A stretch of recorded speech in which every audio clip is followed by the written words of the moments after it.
why would you want to combine these two practices? Well, there's two reasons. Firstly, there are life reasons in that that are connected to mental health, and a lot of people talk about mindfulness and meditation as a way to maintain or improve mental health. And secondly, there's the improvement of your Wing Chun. So I found improving my focus while relaxing, it improves my Chi Sao.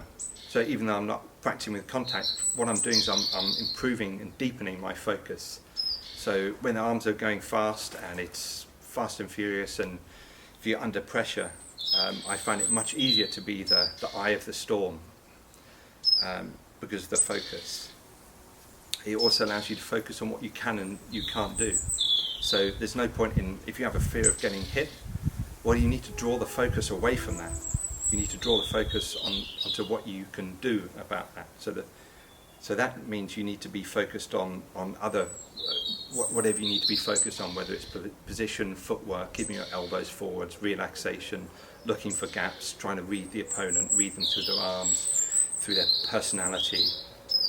I also found it quite interesting in Chi Sao too.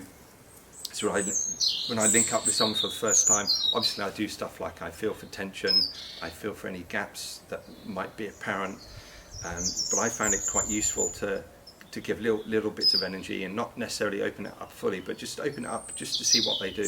How they react? Do they get do they get angry? Are they too soft? Do they just let the gap open? Are they aware of the gap or not? Do they, for example, immediately retaliate and attack because they feel that any sort of movement they have to fight back immediately? So all of these things tell you about not only the skill level but the personality of the person you're playing with. So I mean that's all related to the game of Wing Chun. That's the game of Wing Chun, not necessarily to the practical aspects of it. But I always found that very interesting. When you begin Zazen meditation, you're taught to follow your breath and focus solely on the breath and allow everything else to kind of filter away, all the other thoughts to filter away. And when you start to train Chun Tao, you're taught to relax, focus, put your intention here in the elbow. Chun Tao means the little or decreasing idea. And that seems to me a concept that ties in really nicely with Zen meditation. So for me, Zen has the spirit of the pragmatic and practical, just the same as Wing Chun, and so that's what we're going to look at. I'm not going to look at any sort of lofty ideas of enlightenment or religion, but we're going to start with the more earthy feeling of Zen and see how that applies to our Wing Chun. So we're not going to worry about that, we're just going to do it, and then we're going to reap whatever benefits come out of that. Don't worry about trying to get the benefits or worry about how good you're doing at it. We're just going to do it and then keep at it and then see what benefits come to us as we do it. So what that means is to start off with, we're going to start off with our focus, which is both in Zen and Wing Chun. You have this idea of focus, and you have it in the sitting meditation and Chun Tao. So in sitting meditation, the first thing you're taught to do is relax and follow your breaths, and at the very beginning you may even count your breaths, so you count each out breath. So you breathe in, breathe out, and as you breathe out you count to 10 and then you start back again. If you lose track of what number you've got to, you start again at 1. And in practice that happens quite a lot because you realise your focus is really not that good. So counting the breaths from 1 to 10 over the course of 10 or 20 minutes and not losing your focus is something that's probably not going to happen at the beginning. But that's fine. It gives you an indication of how poor your focus generally is at the start and something to improve. And in Chun Tao, you just relax and sit in your stance and follow the movements going forwards and backwards, concentrating on the elbow coming forwards and backwards. And in Chun Tao, you don't worry about necessarily putting energy in. Later on you can think about the elbow, and once you have that feeling of what energy is, you can decide to put some in. But at the start, you don't need to think about it. You just relax, do the movements, think about this point, and the energy will gradually come. Just the same as your focus will gradually come. If you just relax, breathe, count the breaths. If you lose count, go back to one again. Gradually it improves over time.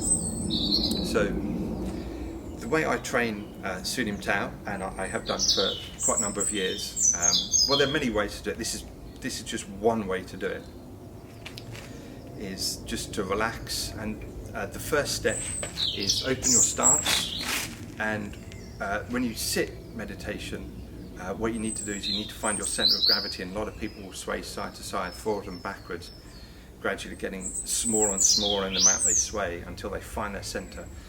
You don't need to do that in your basic stance, but the concept is you sit in your stance and you find where your center of gravity is. So you don't want too much weight onto one leg or the other.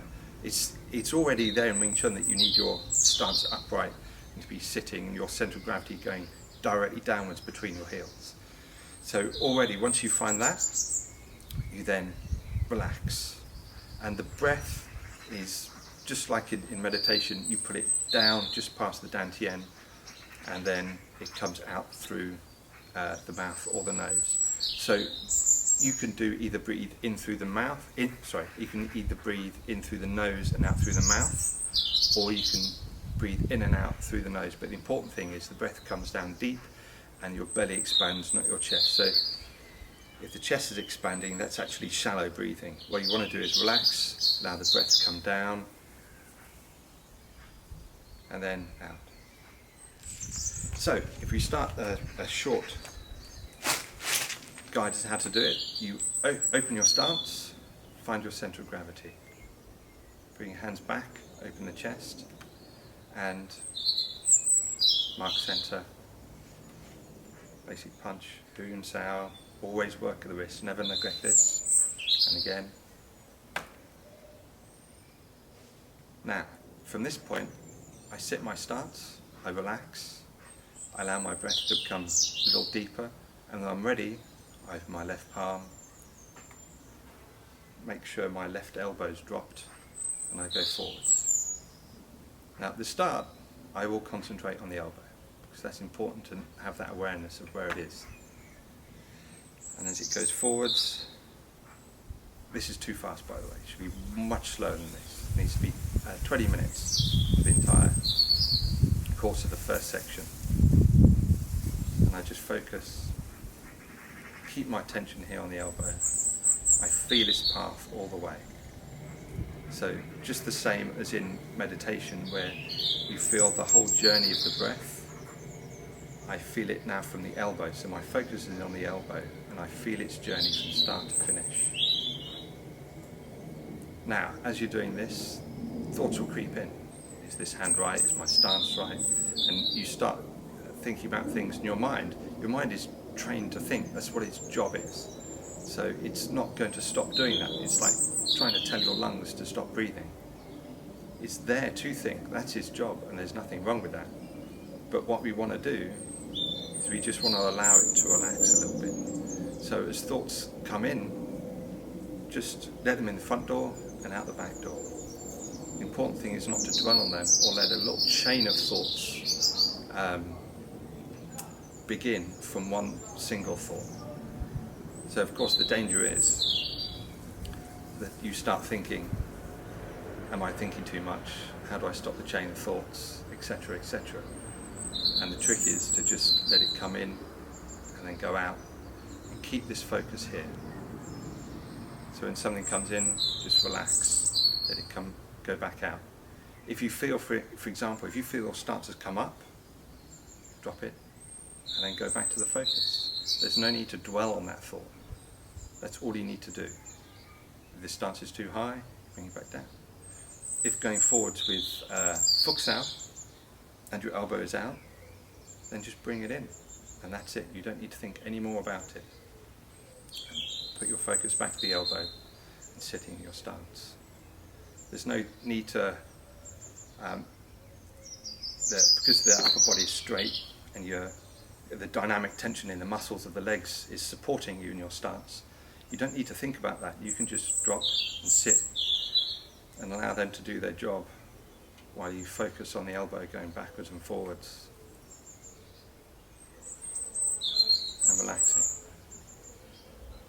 So any problems you notice, just correct them and then go back to the focus of the elbow position.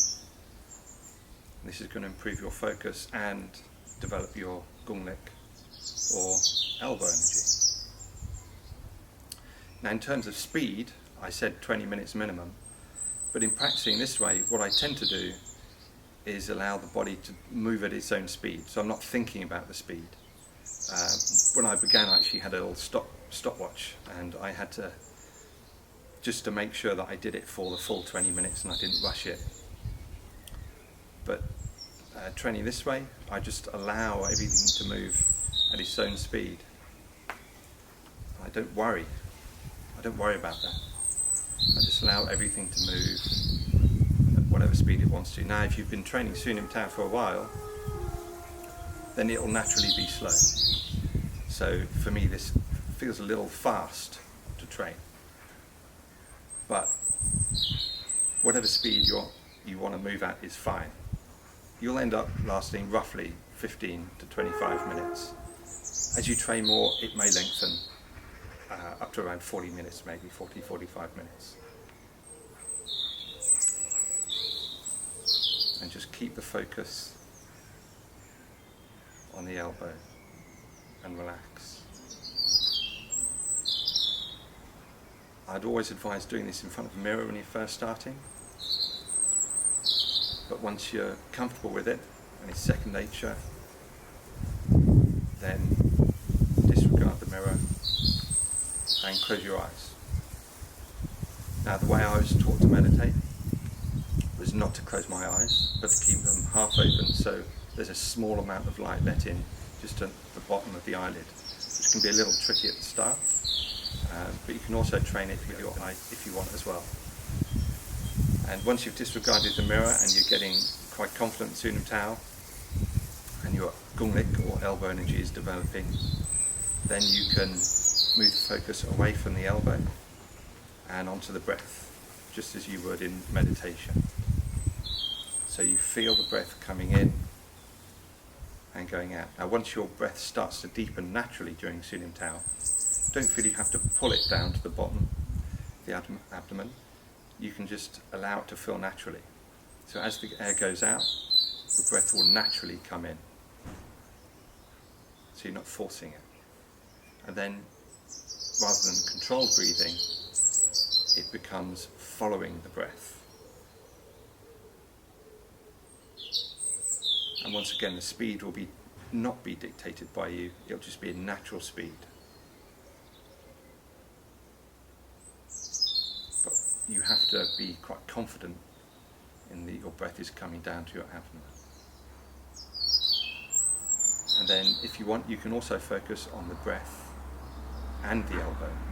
So after a while, as your elbow energy develops, you'll always have a little bit of awareness of the elbow position, and you'll start to feel the energy coming through, even if you don't have to focus and draw on it to bring it about. It'll just happen naturally. Your forearms and hand will feel warm. You'll get tingling at your fingertips, and just starting Sunim Tao will be enough to bring that about. Then you can really focus just on the breath. Now, if you're doing it properly for at least 20 minutes, your legs will quite probably shake. In which case, that's fine. Don't dwell on it, just sit in the stance, relax, and just allow them to shake. That's fine. Just let it go, let the thought of it go, just allow your weight to drop and sit in the stance. In Zen, an awareness of posture and position is also important. So while I was sitting with a Zen group, one of the masters came over, and his advice was to feel the verticality when you're in your sitting position. So what that means is you're aware of your posture. It's a broad awareness. It's not just going in and feeling only the breath, but you're aware of your posture. And other sensations may happen, but you're not clinging to them. So I can hear the birds singing, but this isn't leading to a long stream of thoughts about the birds singing. It's just coming in, I'm experiencing it, but my mind isn't clinging to that. So once you've done the first part, go through the second part. But it's almost as if you're watching the body do it. You're just aware of those movements.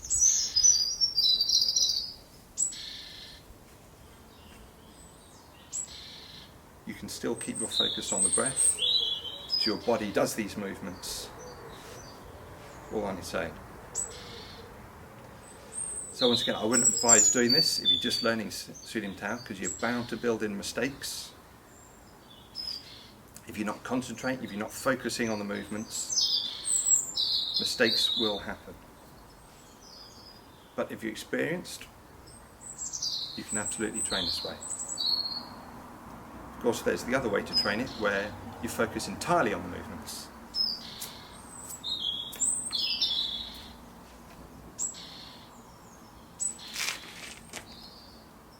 So during my brief trip to Japan, I visited a temple in the mountains in between Kyoto and Tokyo of Rinso Inn, where Hoitsu Suzuki Roshi was the resident monk, and he was I think around 80 years old at the time I visited him.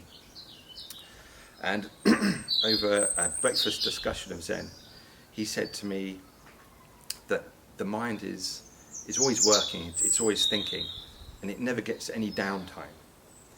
Because it's always working, it's tough and creates problems. So Zen, in a very pragmatic and practical sense, gives a chance for the mind to relax and have some time off. So like I said, its job is to think, but we're giving it a little bit of a break during this sort of training, whether it's Zazen or training Sunim Tao, this particular focus. And over time it gets to relax more and more and more as you get better and better at letting it just fall off and relax, and so it becomes more and more beneficial.